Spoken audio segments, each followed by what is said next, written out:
నమస్తే, నేను మీ జాహ్నవి. మనతో ఉన్నారు ప్రముఖ జ్యోతిష వాస్తు పండితురాలు, ప్రముఖ ఆధ్యాత్మికవేత్త మన తనుష్క గారు. మాట్లాడేద్దాం. నమస్తే అమ్మా.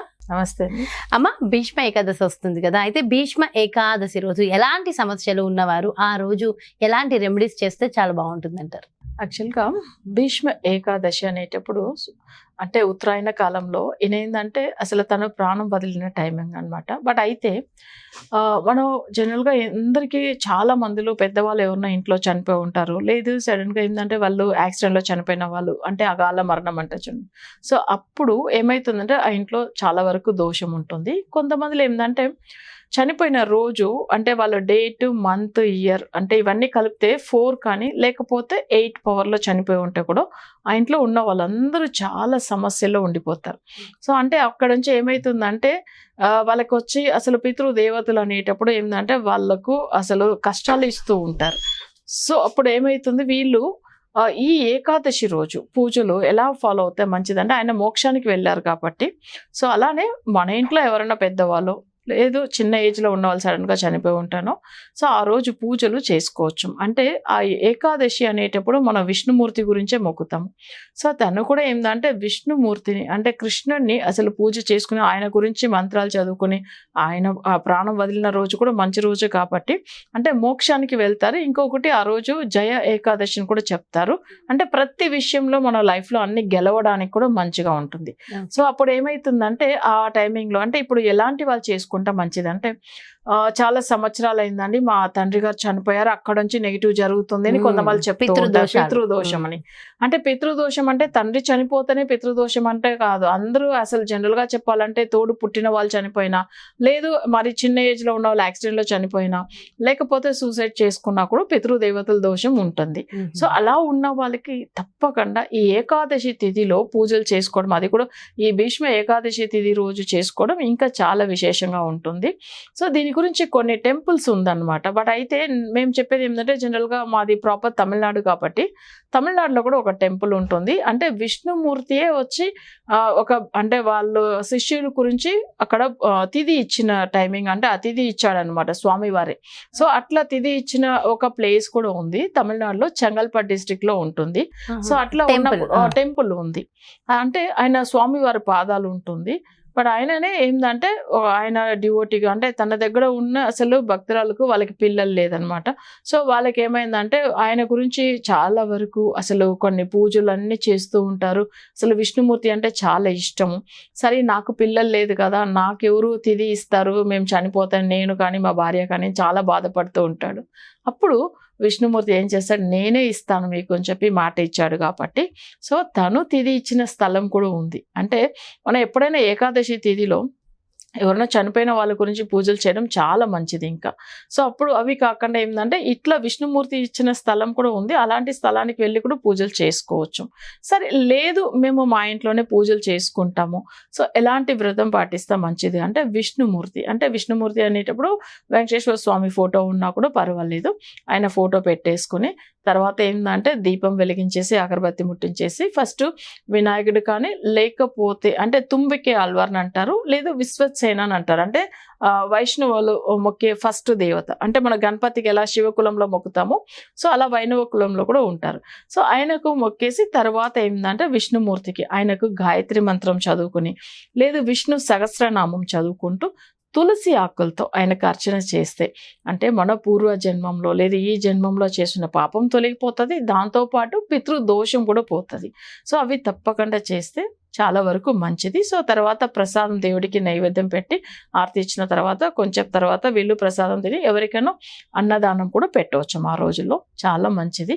సో అదేంటంటే ఆ భీష్మ ఏకాదశి తిథి రోజు చేసుకోవడం ఇంకా మంచిగా ఉంటుంది. అయితే విష్ణు సహస్రనామాన్ని ఆయనే కదా చెప్పారు, ఆయనే చెప్పారు. సో ఖచ్చితంగా ఆ రోజు ఖచ్చితంగా ఒక్కసారి చదివినా ఎక్కువ ఫలితం ఉంటుంది. చాలా అంటే చాలా ఫలితం ఉంటుంది. ఎందుకంటే ఇప్పుడు మనకి ఎంత అంటే అంత గొప్ప విష్ణు సహస్రనామం. అంటే మన విష్ణుమూర్తి గురించి ఇక్కడ 1000 నామాలతో ఆయన ఎంత గొప్పగా చెప్పుకుంటాం కదా.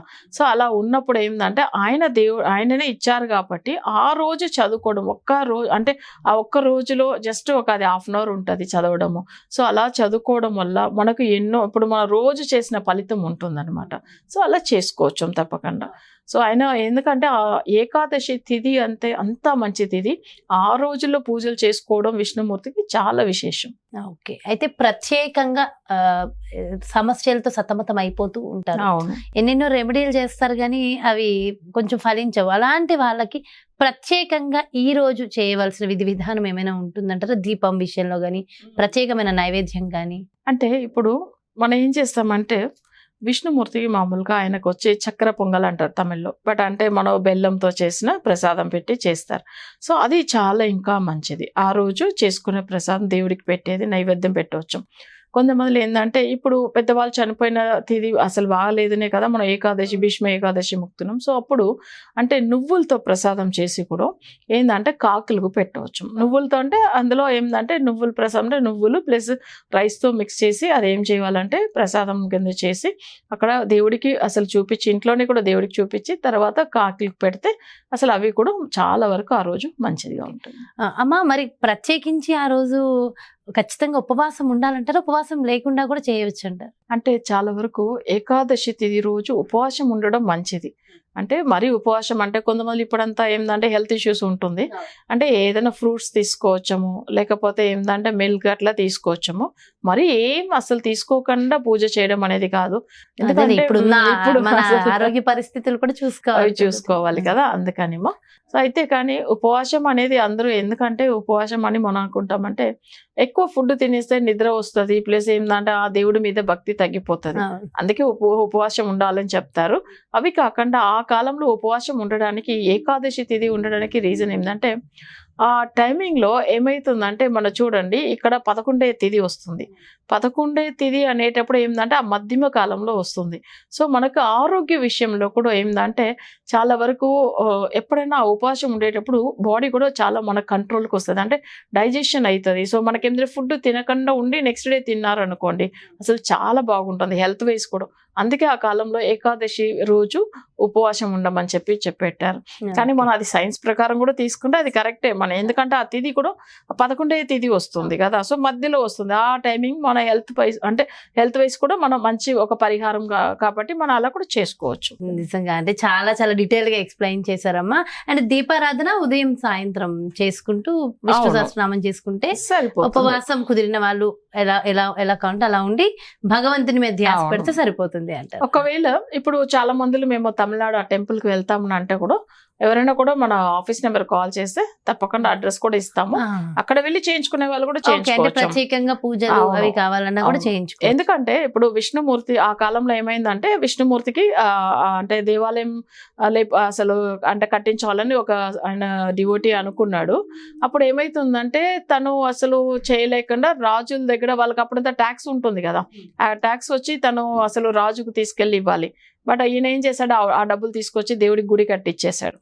సో అప్పుడు విష్ణుమూర్తి ఆలయం కట్టించిన తర్వాత ఆయనకు శిక్ష పడుతుంది. అది కూడా ఏందంటే ఉరి శిక్ష పడుతుంది. అప్పుడు ఆయన ఏం చేస్తాడు, స్వామి నేను నీకే కదా గుడి కట్టించాను, నాకు ఇలాంటి బాధలు అట్లా అని బాధపడుతున్నప్పుడు ఆయన ఏం చేశాడు, అసలు నాకు పిల్లలు కూడా లేదు కదా, ఒకవేళ నాకు పిల్లలు ఉంటానో నాకు తిథి ఇస్తారు, సో వాళ్ళు లేదు కదా మళ్ళీ నేను ఎలా అయిపోతాను, నేను స్వర్గానికి వెళ్ళకుండా నరకానికి వెళ్ళిపోతానో ఏమని బాధపడి ఏడుస్తున్నప్పుడు విష్ణుమూర్తి అప్పుడు మాట ఇచ్చాడు. సో అప్పుడు ఏమైందంటే నా గురించే కదా నువ్వు ఇవన్నీ చేశావు, నేనే నీకు అంటే కొడుకుగా ఉండి నేనే చేస్తాను, నీకు తిథిలు అవి తప్పకుండా చేస్తా అని చెప్పి ఆయన మాట ఇచ్చాడు. కాబట్టి ఆ టెంపుల్ కి వెళ్ళి చేయడం చాలా వరకు మంచిది. చాలా చాలా చాలా చక్కగా వివరించారమ్మా. Thank you so much. నమస్తే. నమస్తే. సో చూసారు కదండి, మరి భీష్మ ఏకాదశి రోజు సమస్యలతో సతమతం అవుతున్న వాళ్ళకి అద్భుతమైన రెమెడీస్ అందించారు. అదే విధంగా తమిళనాడులో ఉన్నటువంటి ఒక దేవాలయము, ఆ దేవాలయానికి సంబంధించి విశిష్టత కూడా చాలా చక్కగా వివరించి అక్కడికి వెళ్ళిన వారికి ఎలాంటి పరిహారాలు ఉంటాయనేది కూడా డీటెయిల్ గా ఎక్స్ప్లెయిన్ చేశారు కదా. మరి చాలా మంది అడుగుతూ ఉన్నారు తనుష్క గారి అపాయింట్మెంట్ కావాలని. మీ యొక్క జాతకానికి సంబంధించి కానీ లేదంటే ఇంటి వ్యాపార వాస్తుకి సంబంధించి కానీ మరి తనుష్క గారి అపాయింట్మెంట్ కావాలి, డీటెయిల్స్ కావాలి అంటే వెంటనే క్రింద డిస్ప్లే అవుతున్నటువంటి నెంబర్స్ కి కాల్ చేయండి. నమస్తే.